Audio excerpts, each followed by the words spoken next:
किसी दूर दराज सल्तनत में एक जोड़ा रहता था जो बरसों से औलाद की ख्वाहिश रखता था। किस्मत ने मेहरबानी की और एक नन्ही सी बच्ची उनकी जिंदगी में आई, मगर इस खुशी के साथ एक आजमाइश भी आई।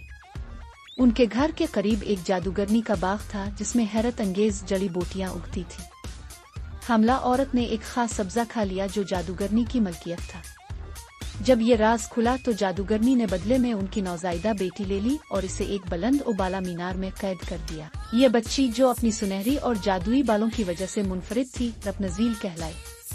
इसके बालों में हैरत अंगेज ताकत थी जो जख्मों को भर सकते और जवानी को कायम रख सकते थे। यही वजह थी कि जादूगरनी इसे कभी आजाद नहीं करना चाहती थी। रत्नज़ील की पूरी दुनिया वही मीनार था जहाँ सिर्फ एक खिड़की थी और एक वाहिद रास्ता, इसके लंबे बाल।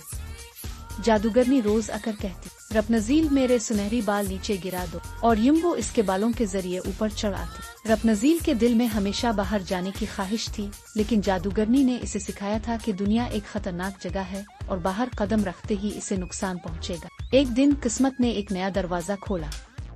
एक चालाक और हुनरमंद चूर फलैन राइडर महल से ताज चरा कर सिपाहियों से भाग रहा था।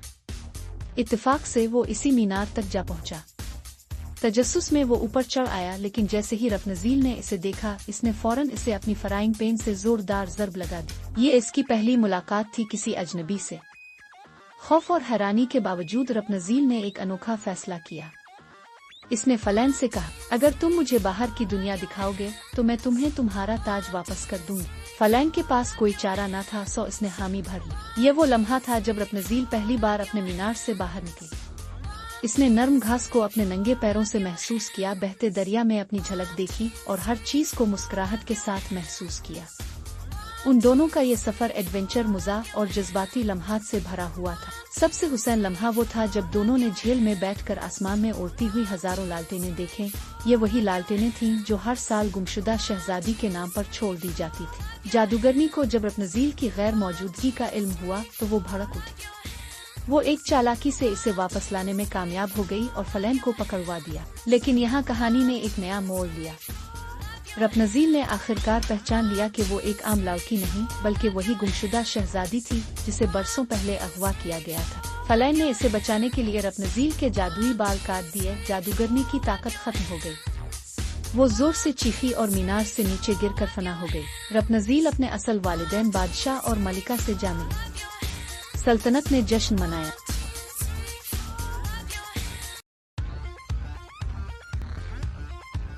अंधा कामिल। रात का सन्नाटा गांव की गलियों में सिरसराने लगा था। हर तरफ खामोशी थी, मगर कामिल जाग रहा था।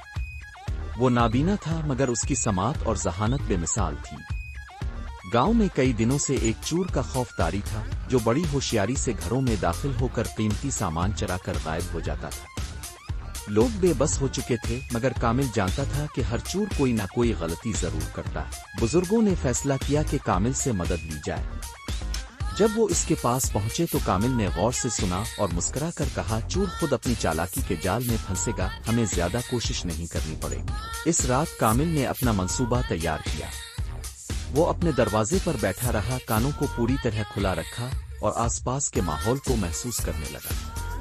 कुछ देर बाद इसे बहुत हल्की सी आवाज सुनाई दी। ये किसी के भयानक जूतों की चरचराहट थी जो वो पहले भी कई बार दिल्ली में सुन चुका था। कामिल के ज़हन में रोशनी की एक चमक लहराई। वो समझ गया कि यही चूर है। चूर दबे पांव एक घर के अंदर दाखिल हुआ और आहिस्ता से एक लकड़ी के संदूक को खोलने लगा। जैसे ही संदूक का ढक्कन खुला, कामिल ने अपनी छड़ी से जमीन पर एक मखसूस अंदाज में ज़रब लगाई। अचानक एक जोरदार आवाज गूंजी और चूर चौंक गया। बस बहुत हो गया, कामिल की आवाज गूंजी। चूर ने हैरत से आदेर अलिफादेर देखा, मगर कोई ना दिखाई दिया। जैसे ही वो खिड़की की तरफ भागा, कामिल ने कहा, तुम्हारे जूते बोल रहे हैं दोस्त। चूर के कदम रुक गए। क्या? वो हुक्लाया।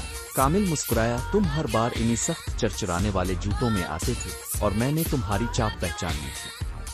आज भी तुमने वही गलती की। चूर पीछे हटने लगा, मगर कामिल ने अपनी छड़ी से जमीन पर दोबारा ज़रब लगाई और अचानक दिल्ली के लोग मशले लेकर दौड़ पड़े। चूर फरार होने की कोशिश कर रहा था कि एक शिकारी जाल में जा फंसा जो कामिल ने पहले ही बिछा रखा था। गांव वाले खुशी से झूम उठे और सब ने कामिल की जहानत को सलाम पेश किया। इस दिन के बाद कामिल न सिर्फ अक्लमंद बल्कि गांव का मुहाफिज भी कहलाया।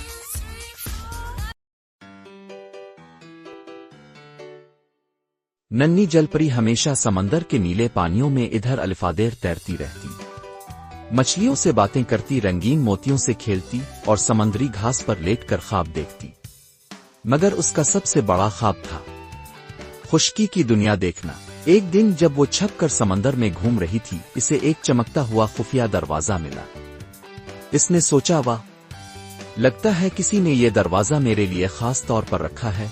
जैसे ही इसने दरवाजे को छुआ, वो खुद ब खुद खिल गया और अंदर एक चमकदार किताब रखी थी। ये जरूर किसी बड़े जादूगर की किताब होगी, जलपरी ने शरारत से सोचा और झट से किताब खोल ली। अगले ही लम्हे रोशनी का एक तूफान उठा और नन्ही जलपरी एक जबरदस्त झटके के साथ खुश्की पर आ गिरी। ओ मछली के कान, मैंने क्या कर दिया? अब न उसके पास दम थी, न पानी और न ही समंदरी महल, बल्कि वो एक अजीब व गरीब जंगल में थी, जहां खरगोश कलाबाजियां खा रहे थे, तोते शायरी कर रहे थे और एक बंदर सर पर टोपी पहने गिटार बजा रहा था। ये कौन सी दुनिया है भाई? जलपरी ने हैरत से कहा। अचानक एक लंबूतरा उल्लू उसके करीब आया और बोला, तुम गलत जगह आ गई हो। ये जादुई जंगल है, यहाँ हर चीज उल्टी चलती है। अगर तुम वापस जाना चाहती हो तो तुम्हें 3 मुश्किल इम्तिहान पास करने होंगे। क्या इम्तिहान? मुझे तो सिर्फ पानी में तैरना आता है। जलपरी घबरा गई, मगर वापसी का कोई और रास्ता नहीं था। पहला इम्तिहान था सबसे तेज खरगोश के साथ दौड़ लगाना।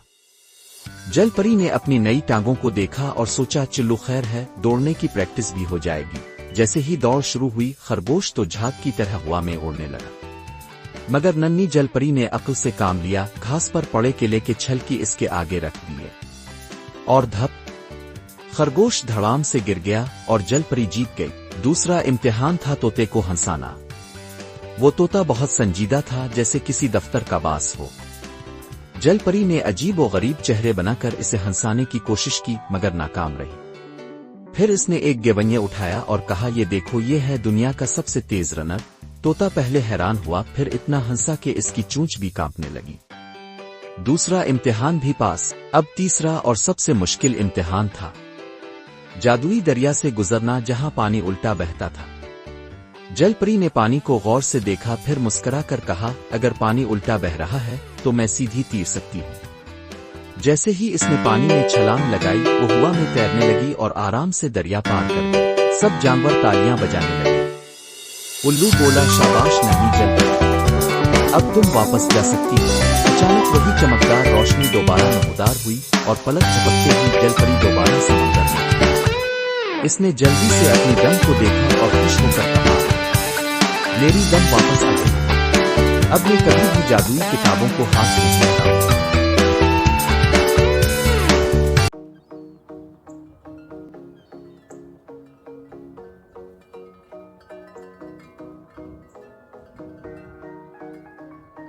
चालाक चिड़िया और लूमड़ी का जाल। घने जंगल में एक चुलबुली और होशियार चिड़िया रहती थी। वो न सिर्फ फुर्तीली थी बल्कि अक्लमंद भी। जंगल के तमाम परिंदे और जानवर उसकी जहानत के मोतरिफ थे, मगर वो ये बात भी जानती थी कि जंगल में कई खतरनाक दुश्मन भी छुपे बैठे हैं। एक दिन एक भूखी और चालाक लूमड़ी ने चिड़िया को एक दरख्त की शाख पर बैठे देखा और उसके होंठों पर शैतानी मुस्कुराहट फैल गई। वो दिल ही दिल में बोली, आज तो मजे का नाश्ता मिलने वाला है। लूमड़ी ने अपनी चालाकी से चिड़िया को वरगलाने की ठानी। वो नर्म और मीठी आवाज में बोली, अरे वाह, कैसी हुसैन चिड़िया है। तुम्हारे परों की चमक तो सूरज की रोशनी को भी शर्मिंदा कर रही है। मैंने जंगल में एक ऐसी जगह देखी है जहां सोने जैसे दाने बिखरे पड़े हैं। अगर तुम मेरे साथ चलो तो मजे से खा सकती हो। चिड़िया ने अपनी चमकदार आंखों से लूमड़ी को गौर से देखा और मुस्कुरा कर बोली, वाकई ये तो बहुत दिलचस्प बात है, मगर मैं सिर्फ वहां जाती हूँ जहां कोई खूबसूरत नगमा गाने वाला हो। अगर तुम गाना सुना दो तो मैं तुम्हारे साथ चलूंगी। लूमड़ी ने दिल में कहा, ये तो बड़ी आसान शर्त है। इसने गला साफ किया और जोरदार आवाज में गाने की कोशिश की। ओ वो ये ओ वो। चिड़िया ने कहकहा लगाया और मजाक उड़ाते हुए कहा, ये गाना था या किसी बीमार की करा। तुम्हारी आवाज सुनकर तो जंगल के तमाम परिंदे भाग जाएंगे। लूमड़ी को गुस्सा तो बहुत आया, मगर वो जब्त करके बोली, अच्छा, गाना ना सही, तुम मेरे साथ चलो, मैं तुम्हें दिखा देती हूँ। चिड़िया जानती थी कि लोमड़ी झूठ बोल रही है, मगर वो इसे सबक सिखाना चाहती थी। इसने चुपके से अपने दोस्त कौवे को इशारा किया जो पास ही दरख्त पर बैठा था। कौवे ने फौरन समझ लिया और आसमान में ऊंचा उड़ने लगा। जैसे ही चिड़िया लोमड़ी के करीब पहुंची, कौवे ने जोर से आवाज लगाई, चिड़िया पीछे देखो, लोमड़ी के पंजे कीचड़ में धंस रहे हैं। लोमड़ी ने बौखला कर नीचे देखा तो वाकई इसके पंजे दलदल में धंस चुके थे। वो जोर जोर से निकलने की कोशिश करने लगी, मगर जितना हाथ पीर मारती इतना ही धंस जाती। चिड़िया ने एक जोरदार कहकहा लगाया और फरफर करती हुई हवा में बुलंद हो गई। लोमड़ी ने गुस्से से चिल्लाते हुए कहा, चिड़िया तुमने मुझे धोखा दिया। चिड़िया ने मुस्कुराते हुए जवाब दिया, नहीं बहन, मैंने सिर्फ तुम्हारी चालाकी को धोखा दे दिया। ये कहकर वो हंसती हुई अपने दोस्त कौवे के साथ अलिफाड़ गई, जबकि लोमड़ी दलदल में धंसने से बचने की तदबीर सोचती रह गई। सबक: चालाकी और धोखाबाजी हमेशा होशियारी और अक्ल के सामने हार जाती है।